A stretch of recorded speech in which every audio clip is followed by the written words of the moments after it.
नमस्कार दोस्तों, स्वागत है आपका पहल क्लास के यूट्यूब चैनल पे। आज हम बात करेंगे दोस्तों 19 अगस्त के करंट अफेयर्स के बारे में। आज के करंट अफेयर्स में दोस्तों कुल 15 क्वेश्चन है। 15 क्वेश्चन के बारे में अपन डिटेल में चर्चा करेंगे। तो दोस्तों बढ़ते हैं आज अपनी थॉट के साथ आगे। दोस्तों खुशियाँ आए ज़िंदगी में तो चख लेना मीठा समझ कर, खुशियाँ आए ज़िंदगी में तो समझ लेना मीठा चख लेना मीठा समझ कर, और गम आए तो वो भी खा लेना दोस्तों दवाई समझ कर। तो इसी थॉट के साथ दोस्तों बढ़ते हैं आगे। दोस्तों अभी तक जिन्होंने चैनल को सब्सक्राइब नहीं किया है वो सब्सक्राइब कर लीजिए और बेल आइकन को दबा लीजिए, जिससे आपको वीडियो को अपलोड होते ही आपको नोटिफिकेशन प्राप्त हो जाए। और इसी के साथ दोस्तों चैनल को लाइक और शेयर करना न भूलिए। बढ़ते हैं दोस्तों आज के पहले क्वेश्चन की तरफ। बिहार की निम्न में से किस योजना का G20 सम्मेलन में प्रस्तुतिकरण किया जाएगा? तो दोस्तों वो है जल निश्चय योजना। राइट आंसर हो जाएगा इसका ए। बिहार राज्य सरकार की हर घर नल निश्चय योजना को अंतर्राष्ट्रीय पहचान मिलेगी। G20 देशों में सम्मेलन में इस योजना का प्रस्तुतिकरण किया जाएगा। भारत सरकार की ओर से इसकी प्रस्तुति सम्मेलन में की जाएगी। G20 की बात करें तो G20 सभी देशों में शामिल 21 और 22 नवंबर 2020 को सऊदी अरबिया की राजधानी रियाद में आयोजित होगी G20 की बैठक। बात करते हैं दोस्तों G20 की। G20 is an international forum for the governments and central bank governors from 19 country and the European union. जो अलग अलग 19 कंट्रीज़ हैं और एक यूरोपियन के जो यूनियन है, उन दोनों देशों को मिला के G20 का एक ग्रुप बना हुआ है, जिसके अंदर इंटरनेशनल जितने भी फॉर्म गवर्नमेंट्स हैं 19 गवर्नमेंट्स हैं और सेंट्रल बैंक के जो गवर्नर्स हैं उनकी लेके उनको एक बैठक बैठाई जाती है। इसकी स्थापना दोस्तों 26 सितंबर 1999 में हुई थी और इसके चेयरमैन हैं किंग सलमान बिन अब्दुल अजीज उल सऊद 2020। बढ़ते हैं दोस्तों क्वेश्चन नंबर 2 की तरफ। महाराष्ट्र में किस पूर्व मुख्यमंत्री और वरिष्ठ कांग्रेस नेता का 91 वर्ष की उम्र में 5 अगस्त 2020 को पुणे के निजी अस्पताल में निधन हो गया? तो दोस्तों उनका नाम है शिवाजीराव पाटिल नीलांगेकर। राइट आंसर हो जाएगा इसका ए। बात करते हैं दोस्तों क्वेश्चन नंबर 3 की। हाल ही में पाकिस्तान की एक शीर्ष अदालत ने कुलभूषण जाधव मामले में कितने वरिष्ठ अधिवक्ताओं को न्याय मित्र नामित किया है? दोस्तों वो संख्या है 3। राइट आंसर हो जाएगा इसका सी। अदालत में अपने आदेश में कहा है कि आबिद हसन मंटो, हामिद खान और पाकिस्तान के पूर्व अटॉर्नी जनरल मखदूम अली खान को कानूनी सहायता के लिए न्याय मित्र के नियुक्ति के लिए नामित किया है। बात करते हैं दोस्तों क्वेश्चन नंबर 4 की। केंद्रीय उपभोक्ता मामलों में मंत्री रामविलास पासवान ने हाल ही में वन नेशन वन कार्ड योजना के अंतर्गत कितने और राज्यों को विस्तारित किया है? दोस्तों वो राज्य हैं 4। राइट आंसर इसका हो जाएगा बी। केंद्रीय खाद्य मंत्री रामविलास पासवान ने जम्मू कश्मीर, मणिपुर और नागालैंड और उत्तराखंड को भी हाल ही में वन नेशन कार्ड की योजना में शामिल कर लिया है। इससे पहले ये शामिल नहीं किए गए थे पहले। इसके साथ ही योजना में शामिल होने वाले राज्यों और केंद्र शासित प्रदेशों की संख्या कुल 24 हो गई है, यानी 24 हो गई है। बढ़ते हैं दोस्तों क्वेश्चन नंबर 5 की तरफ। किस तिथि को अयोध्या में राम मंदिर बनाने के लिए भूमि पूजन किया गया? तो दोस्तों वो तिथि है 5 अगस्त। राइट आंसर हो जाएगा इसका डी। इम्पोर्टेंट क्वेश्चन है वो दोस्तों ये। बात करते हैं दोस्तों क्वेश्चन नंबर 6 की।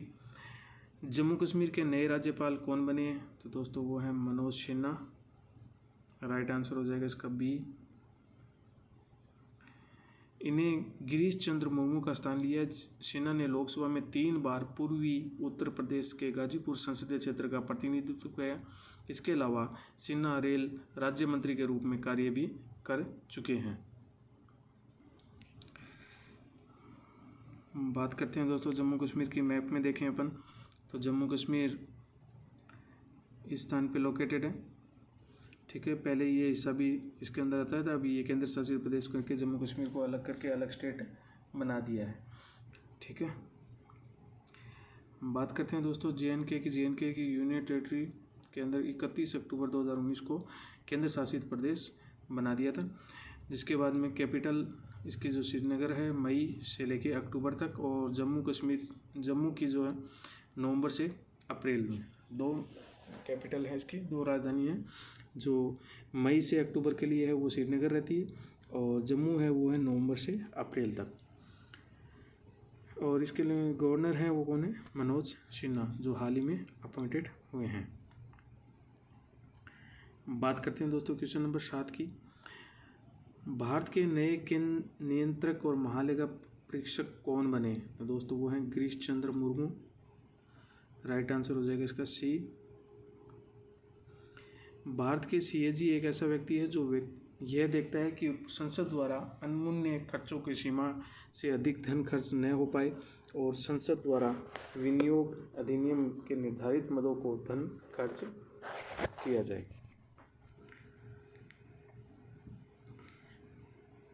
कैग के बारे में अपन बात करें थोड़ा।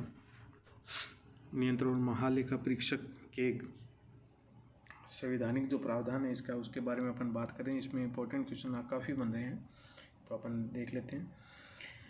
अनुच्छेद 148 कैग की नियुक्ति, मतलब जो महालेखा निरीक्षक है उसकी नियुक्ति शपथ और सेवा की शर्तों से संबंधित है।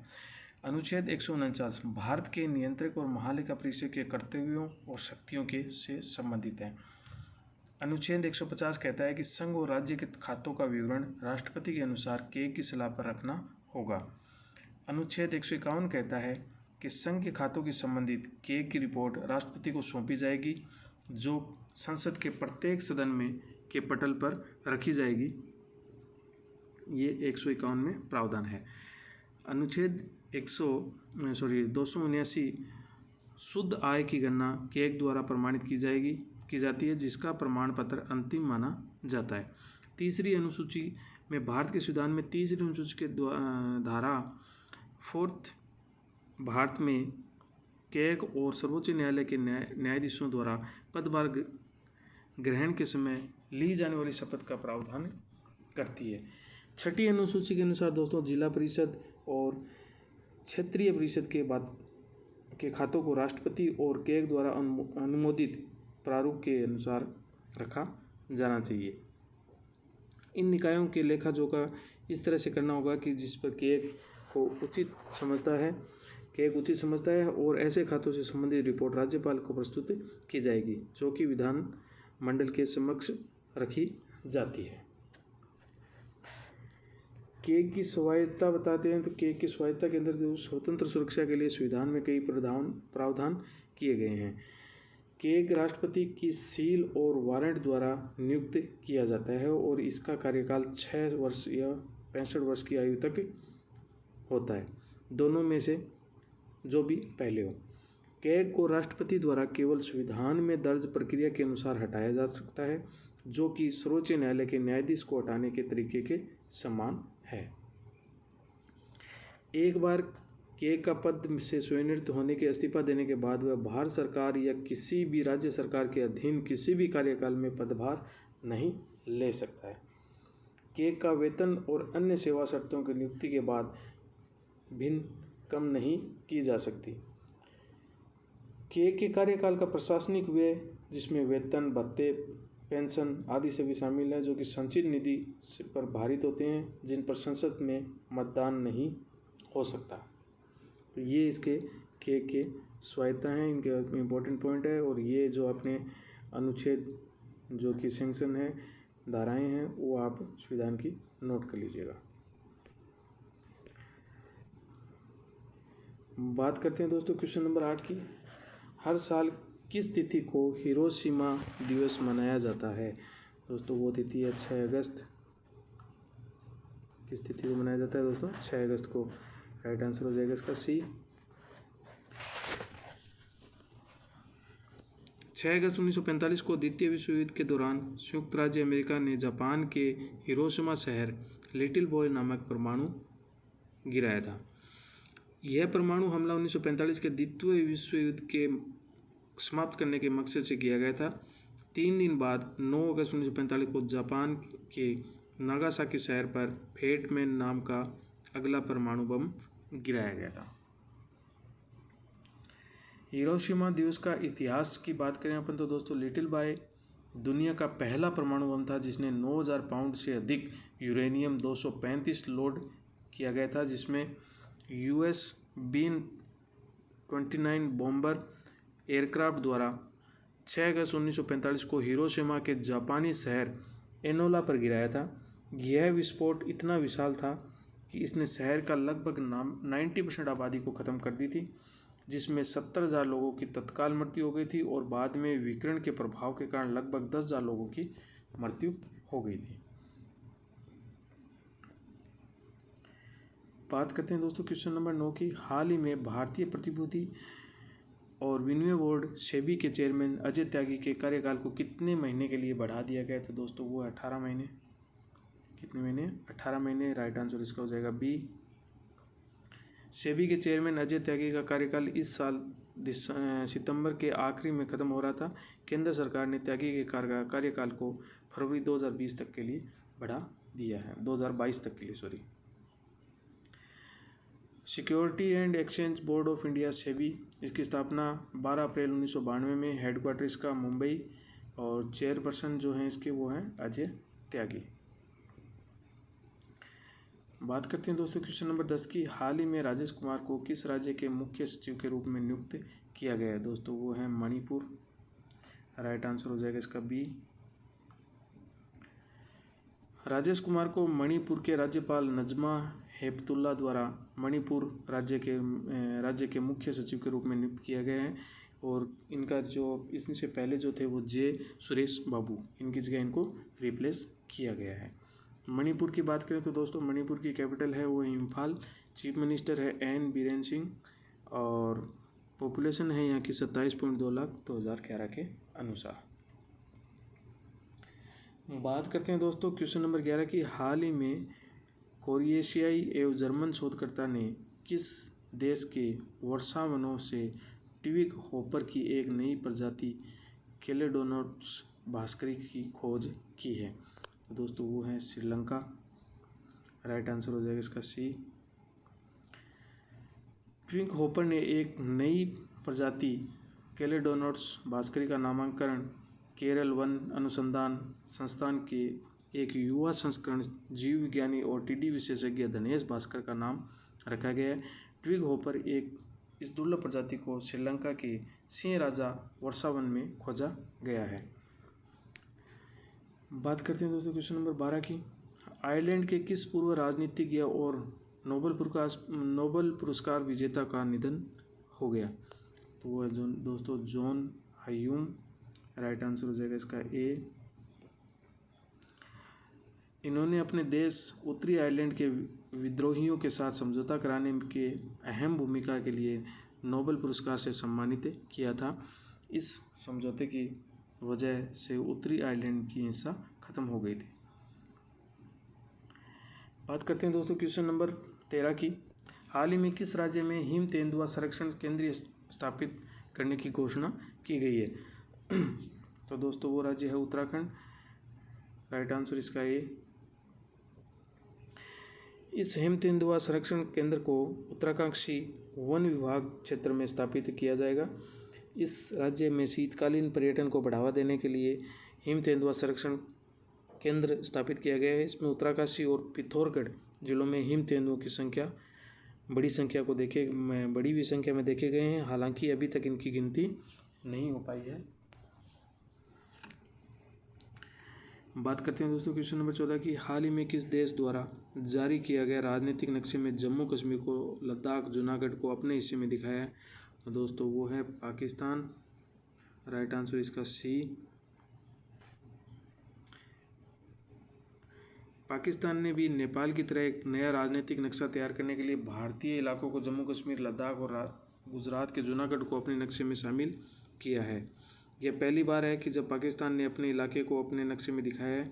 पाकिस्तान ने पहले नेपाल से अपना मानचित्र जारी किया था, पाकिस्तान से पहले नेपाल ने अपना मानचित्र जारी किया था, जिससे भारत के लिपू लेक, काला पानी और लिपियाधुरा को अपने हिस्से में दिखाया था। पाकिस्तान की बात करें दोस्तों, यहाँ के प्राइम मिनिस्टर इमरान खान है, यहाँ की राजधानी इस्लामाबाद और पॉपुलेशन 21.22 करोड़, 2018 वर्ल्ड बैंक और करेंसी है पाकिस्तानी रुपीज़। तो बात करते हैं दोस्तों आज के अंतिम क्वेश्चन नंबर 15 की। हाल ही में लेबनान सरकार ने बेरूत में विस्फोट हमले के कारण कितने दिन के लिए देश में इमरजेंसी लगाने की घोषणा की है? तो दोस्तों वो है 2 सप्ताह यानी 14 दिन। राइट आंसर इसका ए। लेबनान की राजधानी बेरूत में हुए भीषण विस्फोट के बाद भारत सरकार ने 2 सप्ताह के लिए आपात स्थिति की घोषणा की है, यानी इमरजेंसी की घोषणा कर दी है। और इस दौरान सेना को व्यापक अधिकार प्रदान कर दिए गए हैं। लेबनान की बात करें तो दोस्तों ये कंट्री है मिडिल ईस्ट की, और यहाँ की कैपिटल है बेरूट और करेंसी है लेबियन पाउंड। ये वर्ल्ड मैप में लेबनान इस लोकेशन पे ऐसे दिखाई देता है, ये मैप देख सकते हैं आप। तो दोस्तों अभी तक आज के करंट अफेयर्स में इतना ही। मिलते हैं कल सुबह एक बार फिर से नए क्वेश्चन के साथ, नए करंट अफेयर के इंपॉर्टेंट क्वेश्चन के साथ लेके आएंगे। और चैनल को ज़रूर लाइक और शेयर करना न भूलिएगा, और सब्सक्राइब जरूर कर लीजिएगा जिन्होंने अभी तक नहीं किया है। इसी के साथ दोस्तों धन्यवाद। मिलते हैं कल सुबह नए क्वेश्चन के साथ में। जय हिंद, जय Bharat, have a nice day.